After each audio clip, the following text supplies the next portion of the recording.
I think it's a victory for our children, to be honest. We do need to do something.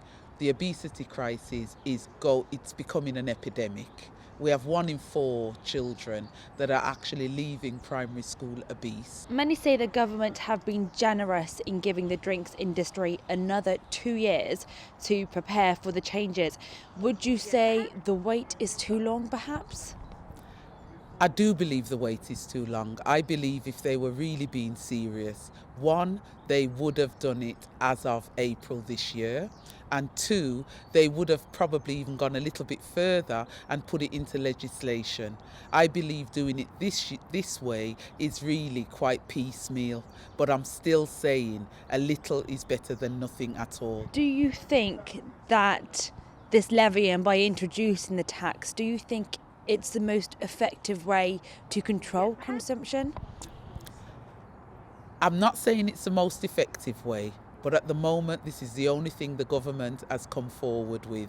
But for me personally, I do think it needs to be a wider campaign that is taken across different sectors. That includes the health service, social services, within our schools, and our parents with issues about how they cook our food and the diet that we're having. This has got to be an across the board thing that is done.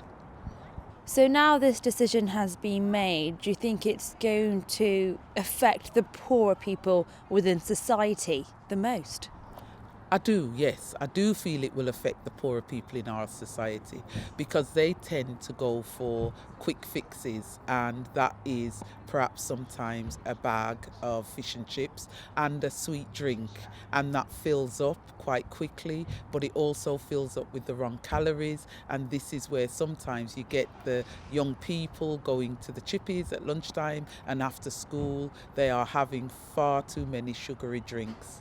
So, yes, it's going to affect the poor in society, but is there anything to be done to help them? There is. This is why we have to have an across the board campaign. And this is where I've said I believe that public health should be the people leading this campaign, where they can do a campaign that will help both the poorest in our society and those that are a little bit more well off. The movers aim to make society healthier and save the NHS money. What do you think the bigger picture is here? The bigger picture is it's by 2050 in Birmingham we are going to be spending over £2.5 billion on health because of our society being obese and people having issues relating to coronary heart disease, diabetes and different types of cancers.